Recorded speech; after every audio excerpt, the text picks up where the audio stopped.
कभी सोचा है कि कोई एक आर्ट पीस किसी देश की पूरी कहानी कैसे बयां कर सकता है? तो चलिए, आज हम सब मिलकर मॉडर्न इंडियन आर्ट की दिलचस्प दुनिया में एक सफर पर निकलते हैं। मकसद सिर्फ खूबसूरत कला देखना नहीं है, बल्कि उसकी आत्मा को समझना है।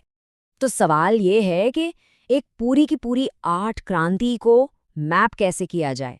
मतलब शुरुआत कहाँ से होती है और इतनी कॉम्प्लेक्स जर्नी को समझा कैसे जाए। और इसका जवाब मिलता है एक बहुत ही अनपेक्षित जगह से, एक यूनिवर्सिटी का सिलेबस। अब सिलेबस का नाम सुनकर अगर किसी को लग रहा है कि ये तो बड़ा ड्राई टॉपिक होगा, तो जरा रुकिए। ये कोई मामूली डॉक्यूमेंट नहीं है। ये तो इंडियन आर्ट के मास्टर्स का बनाया हुआ एक रोड मैप है, एक गाइड जो हमें इस पूरी रोमांचक यात्रा पर ले जाने वाला है। ठीक है, तो चलिए इस सफर की शुरुआत करते हैं। हमारा पहला स्टॉप है औपनिवेशिक दौर। देखिए, मॉडर्न को समझने के लिए हमें पहले इसकी जड़ों तक जाना ही होगा कि आखिर ये सब शुरू कहाँ से हुआ। तो सबसे पहले हमारा सामना होता है कंपनी स्टाइल से। ये एक दिलचस्प हाइब्रिड आर्ट फॉर्म थी। सोचिए, भारतीय कलाकार थे जो ब्रिटिश संरक्षकों के लिए काम कर रहे थे। तो सब्जेक्ट्स तो इंडियन होते थे, लेकिन तकनीकें यूरोपियन। इसे एक तरह से वो बुनियाद समझ सकते हैं जिस पर मॉडर्न इंडियन आर्ट की पूरी इमारत खड़ी हुई।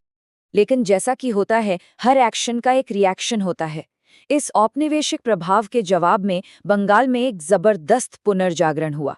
ये एक ऐसा दौर था जब कलाकार अपनी असली कलात्मक पहचान को फिर से खोज रहे थे, एक नई पहचान गढ़ रहे थे। और इस नई लहर के पीछे थे कुछ महान कलाकार: अवनींद्रनाथ टैगोर, नंदलाल बोस, अमृता शेरगिल और राजा रवि वर्मा। इन जैसे कलाकारों ने परंपरा और आधुनिकता दोनों से प्रेरणा ली और एक नई, बिल्कुल भारतीय कला भाषा को जन्म दिया। लेकिन कहानी यहीं खत्म नहीं होती। स्वतंत्रता के बाद का जो दौर था, वो तो रचनात्मकता का एक धमाका था, एक विस्फोट। एक नया देश बन रहा था और उसकी नई आवाजें कला में गूंज रही थीं। इस डायनेमिक दौर में प्रोग्रेसिव आर्टिस्ट ग्रुप जैसे बहुत महत्वपूर्ण कला समूह सामने आए। इन्होंने पुरानी परंपराओं को चुनौती दी। फिर शिल्पी चक्र और समीक्षावाद जैसे आंदोलन भी आए, जिनका मानना था कि कला को उसके सामाजिक और राजनीतिक संदर्भ में देखना चाहिए। इन सब ने मिलकर भारतीय कला के दायरे को और भी बड़ा कर दिया, उसे फिर से परिभाषित किया। और इन आंदोलनों के दिल में थे इंडियन आर्ट के कुछ सबसे बड़े नाम। FN सूजा, जो अपने बोल्ड, एक्सप्रेसिव और अक्सर विद्रोही कामों के लिए जाने जाते हैं। SH रजा, जिनकी प्रतिष्ठित ज्यामितीय कला भारतीय दर्शन को दर्शाती है, खासकर बिंदु की अवधारणा को। MF हुसैन, जिन्हें भारत का पिकासो भी कहा जाता है, जिनकी पेंटिंग्स में भारत का सार झलकता है। और मंजीत बावा, जो अपने स्टाइल वाले आकृतियों और जीवंत रंगों के लिए मशहूर हैं। और देखिए, ये लिस्ट तो बहुत लंबी है। ये बस उस दौर की अविश्वसनीय प्रतिभा और ऊर्जा की एक झलक है जिसने भारतीय कला को ग्लोबल स्टेज पर ला खड़ा किया। लेकिन एक चीज जो इन मॉडर्न मास्टर्स के काम को इतना शक्तिशाली बनाती है, वो ये है कि उन्होंने सिर्फ पश्चिम की तरफ नहीं देखा। बिल्कुल नहीं। उन्होंने प्रेरणा के लिए भारत की अपनी गहरी समृद्ध कलात्मक विरासत की तरफ देखा। और यहीं पर प्राचीन और आधुनिक का वो कमाल का संगम देखने को मिलता है। तो इन मॉडर्न कलाकारों ने प्रेरणा ली दो मुख्य पारंपरिक स्रोतों से।